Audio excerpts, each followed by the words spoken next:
4월 14일도 방송을 한번 시작을 해보도록 하겠습니다. 자, 비트코인이랑 이더리움 모두 이제 흐름 좀 짚어보면서 또 어떻게 우리가 대응을 해 나가야 될지 지금부터는 이런 거를 좀 간단하게 전달을 드려보려고 해요. 오늘 이제 비트코인이랑 이더리움이 모두 고점을 돌파하는 움직임이 나왔죠. 생각보다는 올리는 힘이 좀 강하게 작용을 했다. 원래는 이제 이더로 어제 넘어갔었고, 이더가 고점을 갱신을 하면 비트코인은 보통 이제 고점 갱신이 어렵고 횡보를 하면서 가다가 이더가 저항을 받고 떨어지는 구간이 형성이 되면서 이더가 횡보를 시작을 하면 비트가 또 추가적으로 상승을 할 만한 하는 그런 움직임을 예상을 했는데, 그것보다도 훨씬 올리는 힘이 좀 강하게 작용을 한 게 아닌가 그렇게 보여요. 일단 이더가 고점을 찍고 횡보라고 하기에도 조금 애매한 기간이죠. 이제 고점 찍고 살짝 저항을 맞았다 정도로 보면 되는데, 그 사이에 이제 이더 도미도 저항 구간을 다 돌파를 해냈고, 그래서 비트의 도미의 흐름을 보면 비트는 하락을 하다가 그냥 지지 구간, 어제 말씀드렸던 그 지지 구간에서 살짝의 반등이 나왔는데, 요 반등으로 비트가 고점을 돌파를 했다. 그러니까 이거는 지금까지 상승 패턴, 지금까지 비트랑 이더가 상승을 해오던 패턴이랑은 조금 달라졌다고 볼 수가 있겠죠. 이 전까지는 도미넌스가 여기서 지지받으면서 횡보하고 비트도 고점 돌파 못하면서 횡보하는 흐름이 나왔었는데, 이번에는 비트까지 같이 고점을 돌파를 해버렸다라는 부분은 조금 이 전이랑은 양상이 다르게 펼쳐지고 있다. 그래서 시장이 흐름이 좀 바뀌었다. 이렇게 볼 수 있을 것 같아요. 그래서 이제 우리가 이 이후에 좀 어떻게 흘러갈지를 지켜봐야 되는데, 이더 같은 경우는 도미넌스는 일단 저항 구간을 다 돌파를 해냈습니다. 대부분 저항 구간 작용하는 구간은 이 구간이었는데, 여기는 일단 돌파를 해냈다, 도미넌스가. 비트 도미 같은 경우는 지지 구간에서 지지를 받을 이제 시도를 하고 있다 정도로 볼 수 있죠. 자, 그래서 어제 말씀드렸던 내용이랑은 조금 연장선상으로 가는 건데, 이더가 올라가니까 이더를 올라타야지 또 좋지만, 그것도 실력이 향상이 되는 거지만, 이더가 상승이 끝난 다음에 어떻게 장이 흘러갈지를 분석을 하고 예측을 해서 그 다음 거를 준비하는 게 좀 더 수익률을 극대화시킬 수 있다라고 말씀을 드렸던 내용이 있죠. 지금 시장에서 오늘 방에 계속 말씀을 드렸던 내용이에요. 지금 시장에서는 이제 상승은 더 나올 수 있어요. 그러니까 제가 오늘 방에서 하락을 준비해야 된다, 이제 이 다음에 하락이 펼쳐질 거를 준비를 해야 된다라고 해가지고 비트랑 이더 모두 상승이 끝났다라는 걸 말하는 건 아니에요. 근데 상승의 끝자락에 다 와 가기 때문에 이제 이번 상승이 좀 더 나온다고 하더라도 그 상승을 마지막으로 하락할 가능성이 더 높기 때문에 그 하락의 대비를 지금부터 해 나가야 된다라고 말씀을 드린 겁니다. 얘네가 상승이 끝났다는 아니에요. 좀 더 상승할 수 있어 보여요.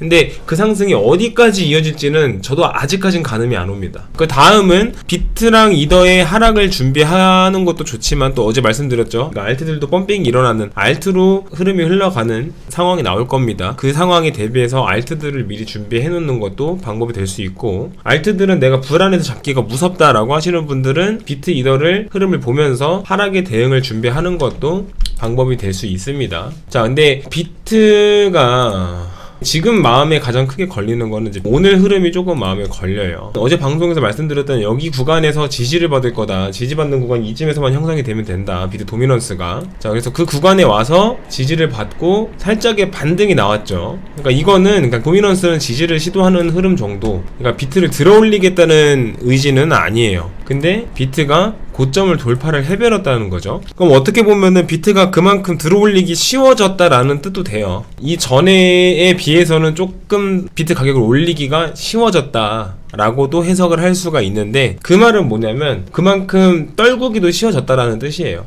이 이후의 흐름을 어떻게 지켜봐야 되냐면 도미넌스를 잘 봐야 돼요. 도미넌스. 자, 비트의 도미넌스를 보면은 비트는 딱 이 구간, 이 정도 구간만 이탈을 안 하면 됩니다. 여기 이탈하지 않고 횡보만 해주면 되는 거고. 자, 이더 같은 경우는, 이더는 도미넌스가 상승을 하고 나서 이제 비트 이더 차트랑 비교를 해보면 비슷하죠. 지금 위치가 USDT 차트랑 도미넌스 차트의 모습이 좀 흡사하게 형성이 되어 있어요. 2064달러 부근을 이탈하지 않으면서 조정을 받는 게 제일 베스트한 흐름이라고 보면 될 것 같아요. 그러니까 얘가 지금부터 조정을 받아서 하락이 나와도 되는데 2064달러는 웬만하면 지켜주면서 조정을 받는 게 이 이후의 흐름을 가져갈 때 좀 유리하게 작용할 수 있는 위치다. 도미넌스는 이전에 강하게 저항 작용을 했던 요 구간이죠. 20% 정도 위에서 도미넌스도 조정을 받는 게 베스트하다. 그렇게 보시면 될 것 같아요. 그래서 이더의 현물 차트를 보면 이번 상승이 나올 때 거래량이 최대로 터진 거를 체크를 할 수가 있죠. 거래량이 좀 붙어주면서 돌파를 성공을 해낸 겁니다. 자, 그 말은 뭐냐면 일단 매수가 들어와서 가격을 돌파를 하고 위쪽으로 그러니까 돌파까지 성공을 했다. 성공을 했다. 근데 여기서 아직 안착을 하냐 못하느냐는 좀 더 지켜봐야 되는 문제예요. 거래량이 최대로 터졌기 때문에 확실하게 저항 구간은 돌파를 해냈어. 자, 그 말은 뭐냐면 이제 여기서 지지를 받으면서 횡보를 하던 그 2064달러 부근을 이탈을 안 하면서 횡보를 하는 것도 중요하지만 거기서 횡보를 받아주는 동안 이 이상을 끌어올릴 수 있을 만큼 시장에 매수 참여자가 들어와줘야 된다는 거죠. 결국 여기서 지지를 받더라도 시장에서 부담을 느끼면서 매수를 참여를 하지 못하고 거래량이 들어오지 못하면 여기가 마지막이 될 수도 있어요. 자, 그리고 비트 같은 경우는 차트를 봐보면 일단 고점을 돌파를 해냈죠. 고점을 돌파를 해냈지만 큰 폭의 상승은 아니었다. 한 1-2% 정도? 비트는 나 좀 더 올라갈 수 있어 라고 우리한테 방향성을 제시를 해준 건 맞아요. 지금 위치에서 이더는 조금 애매해졌고 위치가, 그래서 이 다음에 비트 도미넌스가 상승을 하면서 비트 가격이 상승을 해주고 이더는 큰 하락 없이 방어만 해내면 이건 성공. 근데 이더가 가격을 방어를 하지 못하든지 혹은 비트 도미넌스가 상승을 하지 못한다든지 그러면 이제 비트랑 이더는 좀 끝났고 R2로 넘어간다. 요렇게 좀 우리가 보면 될 것 같아요. 지금부터 시장을 바라볼 때는. 자, 근데 비트코인이랑 이더리움 흐름은 한 요 정도로 지켜보시면 돼요. 여기서 시장에서 돌발 악재나 호재가 갑자기 막 터지지 않는 이상은 그 흐름대로 흘러갈 가능성이 매우 높아요. 근데 제가 오늘 방에 설문을 했던 것 중에 하나가 이 설문을 하신 분들 중에서 방송을 보실지 안 보실지는 모르겠는데 하시는 분들은 다 논외예요. 근데 안 한다, 소액으로 하시는 분들, 이제 좀 어떤 말씀을 드리고 싶은 거냐면, 투자라는 거를 우리가 강제로 이렇게 너 투자해 하고 끌고 와서 이렇게 투자를 시킬 수는 없어요. 근데 적어도 제 방에 들어와서 혹은 비트코인을 검색을 해서 유튜브를 보고 제 방에 들어와 있으신 분들은 투자에 의향이 있어서 관심이 있어서 제 방에 들어와 있는 거고 이렇게 투표도 해주시는 거고 제 방에 올려드리는 글을 보는 거라고 저는 생각을 합니다. 자, 그럼 그런 관점에서 놓고 봤을 때 좀만 더 공부하고 해봐야지 하시는 분들은 바로 시작을 하시는 걸 전 추천을 드려요. 소액이 됐든 고액이 됐든 내가 투자를 할 수 있는 돈에서 어느 정도는 투자를 바로 시작을 하셔라. 제가 왜 이렇게 말씀을 드리냐면은 지금 투자를 하시는 분들은 알겠지만 지금 투자를 하시는 분들도 내가 투자를 시작하기 전에는 다들 공부를 하셨을 거예요. 이거 차트 보는 것도 알아보고 좀 지금 살만한 좋은 코인이 뭐가 있는지도 알아보고 대부분 이제 차트나 코인 공부를 많이 하셨겠죠. 실전 매매에 들어오면 결론적으로 내가 공부한 게 큰 도움이 안 돼요. 그걸 느끼실 거예요.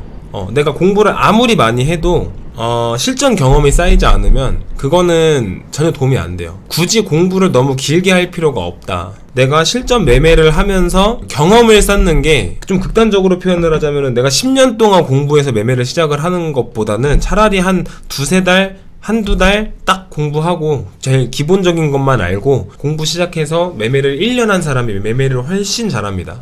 자, 그리고 소액으로 할 때랑 고액으로 할 때랑은 또 달라요. 100만원, 한 50만원 소액으로 나 공부 삼아 이걸로 해봐야지 하고 할 때랑 그거 끝나고 1000만원, 2000만원, 5천만원, 1억 투자금 고액으로 투자할 때랑은 또 다릅니다. 그래서 어차피 언젠가는 내가 그 틀을 넘어야 돼요. 내가 지금 유지하고 있는 한계를 뛰어넘어야 되는 시점이 와요. 근데 그게 공부를 한다고 해서 혹은 소액 투자를 하면서 고액으로 넘어가기 전에 소액 투자로 공부를 한다고 해서 간격이 좁혀진다고 해야 되나? 그게 바뀌진 않거든요. 결론적으로 내가 아무리 소액으로 투자 많이 해봤자 고액으로 넘어가는 순간 달라집니다. 그래서 그냥 공부만 하시는 분들 혹은 겁이 나서 무서워서 못하고 계신 분들은 일단 부딪혀 봐야 돼요. 부딪혀 보지도 않고 그냥 내가 공부만 해서 될 거였으면 투자를 해가지고 손해를 볼 사람은 아무도 없습니다. 다 돈 벌어야지. 그리고 그렇게 투자를 하다 보면 나한테 맞는 매매 방법을 찾게 되고 나한테 맞는 성향을 찾게 되고 나는 단타가 맞는지 단기 투자가 맞는지 중장기 투자가 맞는지 내 성향을 알게 되고 그럼 그거에 따라도 투자 방식이나 투자 포트가 또 다 달라져야 돼. 근데 이거는 공부만 해서 혹은 소액으로만 해서는 안 돼요. 그러니까 저도 처음에 500만 원 정도로 코인판에 들어왔었죠. 그러니까 그땐 선물을 몰랐을 때고 나한테 좀 재능이 있나 싶을 정도로 좀 수익이 잘 나왔어요. 물론 그때 장이 좋기도 했죠. 코인 장이 막 불장이다라고 할 때니까. 근데 거기서 투자 시드를 딱 10배 5천만 원으로 늘리니까 달라져요. 이건 무조건 달라집니다. 내가 일단은 기존에는 그냥 생각 없이 매수를 했던 것도 투자 금액이 커지면 2번, 3번 더 생각을 하게 되고 생각을 하다 보면은 겁이 나게 되고 그러니까 매매를 나는 원래 같으면 지금 매수를 했어야 되는데 매수 자리에서 매수를 못하는 상황이 발생해요. 그리고 더 크게 먹을 수 있는 것도 원래는 들고 있었을 텐데 투자 금액이 커지니까 들고 있지 못하고 그런 거를 다 경험을 해보면서 경험을 쌓아놔야 내 실력이 되는 거고 내가 수익을 볼 수 있는 돈을 벌 수 있는 사람이 되는 거예요. 그게 그러니까 좀 너무 겁내지 마시고 겁나시는 분들은 그냥 제 관점 공유방 입장하셔서 제 거 관점 보면서 따라하셔도 특히 요즘은 수익이 잘 나요. 저도 안 될 땐 안 됩니다. 안 될 땐 안 되는데 요즘은 더더욱이 수익이 잘 나요. 겁먹지 말고 투자를 해보시라는 걸 좀 말씀을 꼭 드리고 싶어요.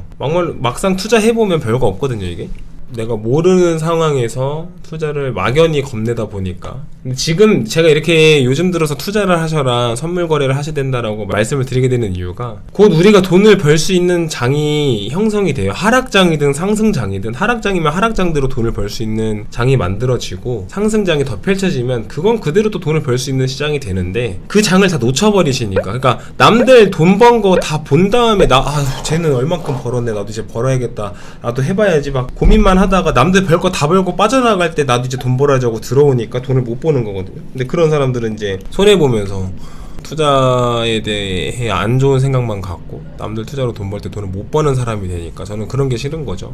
어차피 다들 똑같이 투자를 시작을 했으면 다 저는 진짜 좀 돈을 벌 수 있게 도와드리고 싶어서 방송도 하고 방도 운영을 하고 정보를 드리는 거지 그 외에 다른 이유는 딱히 없어요. 그러니까 여러분들도 혹시나 겁먹고 투자를 못 하시는 분들 혹시나 무서워서 시드를 좀 늘리기가 겁나시는 분들은 일단 부딪혀 보세요.